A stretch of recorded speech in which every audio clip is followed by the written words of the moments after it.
देखिए, न्याय संहिता में हम लोग को बहुत रिजर्वेशन था। इसका काफ़ी अच्छा कानून था, जिस कानून में आम आदमी के लिए विशेष करके जो कानून था हमारे देश में, उसका पूरा बदल दिया। इसके लिए देखिए, पूरा विरोधी दल जितना है सब कोई विरोध किया है इसमें। तो आज सत्ता में है,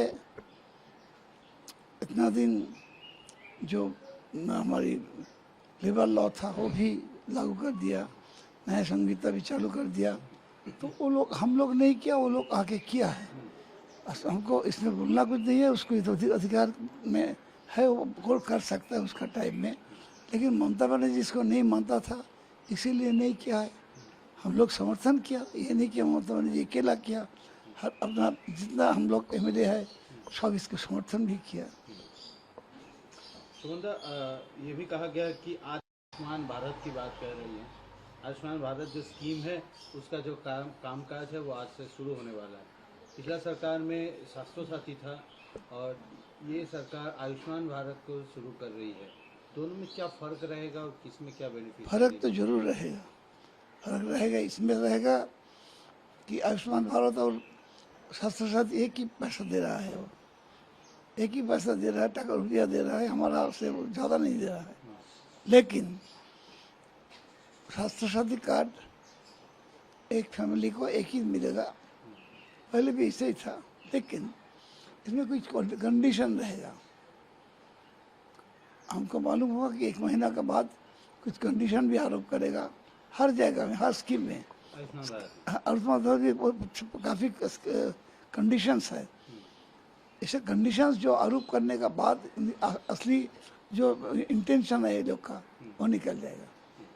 साथ में ये भी कहा गया कि 45 दिन के अंदर बीएसएफ को लैंड हैंडओवर करने की जो प्रक्रिया है वो भी हो जाएगी। जो आरोप लगाते थे बीजेपी सरकार या बीजेपी के नेता की टीएमसी के सरकार बीएसएफ को ज़मीन नहीं दे रही है, आज थोड़ी देर पहले शुभेंदु अधिकारी उन्होंने कहा है कि बीएसएफ को 45 दिन के अंदर जो लैंड है वो लैंड दे दिया, हैंडओवर कर दिया जाएगा बॉर्डर फेंसिंग के काम के लिए।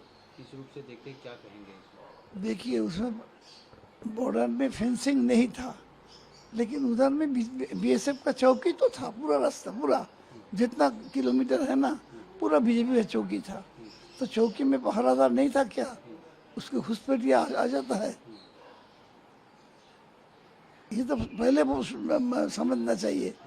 वो 50 किलोमीटर अंदर तक आगे उसको चौकी था, और बॉर्डर में भी चौकी था। उधर में कोई लोकल प्रॉब्लम था, वो लोग जमीन नहीं देने चाहता है, तो हम लोग तो ज़बरदस्ती नहीं लेने सकता है। जब हम सिंगूर का जमीन लिया था, वो भी कोर्ट से ऑर्डर निकालना पड़ा। तो हम लोग जोरदार से किसी को जमीन नहीं ले सकता है। तो उधर में जमीन का मालिक जो है नहीं देना चाहता है, तो बीजेपी बोलने से दे देगा तो हो जाएगा, कोई बात नहीं है। लेकिन इसमें ये बात ठीक नहीं है कि उधर में बीजेपी का चौकी नहीं था, पूरा किलोमीटर उसका चौकी था। लेकिन एक बात तो जरूर समझना चाहिए, बंगोपसागर में भी बॉर्डर है, वो कौन देखेगा? दादा, ये सवाल है कि ये भी कहा गया कि स्कीम को बंद नहीं किया जाएगा। बोला 1 महीने के लिए बोला था, देखा जाएगा स्कीम में क्या क्या कंडीशंस देता है। रहने से बहुत अच्छा हम लोग जो किया है, हमारे पास एक सबूत है जब ममता बनर्जी बंगाल के लिए क्या किया। लेकिन उसको सर्टिफाई कौन किया? हम नहीं, दिल्ली किया है। ये सबूत हमारा साथ है। आज से मैं ये लेके घूमूंगा, जहाँ जहाँ प्रेस लोग हमको पूछेगा, हम अभी आपको सामने भी दे सकता है कि ममता बनर्जी पश्चिम बंगाल के हाल कैसा किया है। ये लोग तो बोलते सर्वनाश हो गया। हम दो एविडेंस आपको देने चाहता है, वो आप सुन लीजिए थोड़ा। सबसे एबल स्टेट, सबसे अच्छा स्टेट है कौन बोलता है? কেন্দ্রীয় পঞ্চায়েত মন্ত্রকের দেওয়া রিপোর্টে মমতা বন্দ্যোপাধ্যায় সরকার নতুন স্বীকৃতি পেল। কেন্দ্রের রিপোর্টে পশ্চিমবঙ্গকে হাই পারফর্মিং স্টেট ও উচ্চ ক্ষমতাসম্পন্ন রাজ্যের তকমা দেওয়া হলো। আমরা বলছি না, দিল্লি বলছে। সেকেন্ড, ক্ষুদ্র শিল্পের পর ভারী শিল্পে প্রথম তিনে বাংলা। কিভাবে? ভারত সরকারের শিল্প ও আভ্যন্তরীণ বাণিজ্যের উন্নয়ন বিভাগ দ্বারা প্রকাশিত রিপোর্টে দেশের মধ্যে পশ্চিমবঙ্গ অগ্রগণ্য রাজ্য, আগে বলেছি, যেটি বড় শিল্পে লগ্নি আসার ক্ষেত্রে শীর্ষে থাকা রাজ্যগুলির মধ্যে প্রথম তিনে রয়েছে। भारत सरकार बोल रही है। ভারত সরকার বলছে। ভারত সরকার যেখানে আমাদের সার্টিফাই করছে,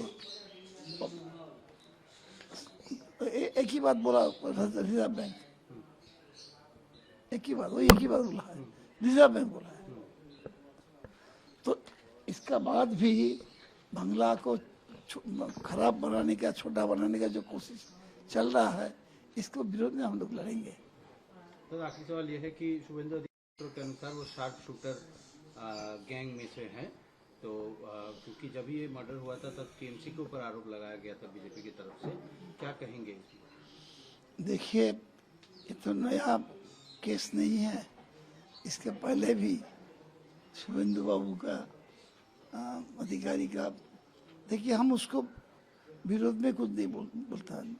जब आरोप हमारे ऊपर लगेगा तब तो हमको कुछ बोलना पड़ेगा ना। तो ये बोलने चाहता है कि वो तो कानून की बात है, प्रमाण तो करना पड़ेगा ना, कौन दायी कौन नहीं दायी है। वो जब तक ना होता है किसी के ऊपर आरोप लगाना ठीक नहीं है। एनसीआर भी इवेंट में है। আরেকটা দেখাই তোমাকে, বাংলার নাম কোথাও নেই। Uttar Pradesh 10 top 10 Indian states with highest crime. Kerala, Jharkhand, Meghalaya, Delhi, Assam, Chhattisgarh, Haryana, Orissa, Andhra Pradesh. Bangla नाम बताओ। Bottom 10 states in India with lowest literacy rate. Bihar, Madhya Pradesh, Rajasthan, Jharkhand, Telangana, Uttar Pradesh, Chhattisgarh, Ladakh, Jammu Kashmir, हमारे नाम नहीं। তাহলে বাংলা কিসে খারাপ হবে? বাংলা কিসে খারাপ হবে? তো প্রমাণ করতে হবে। ক্রাইম রেট গেল, এটা গেল। আরো একটা আছে, দেশের মধ্যে সারা পৃথিবীতে যত দেশ আছে তার মধ্যে একদম নিচের দিকে আছে। অর্থাৎ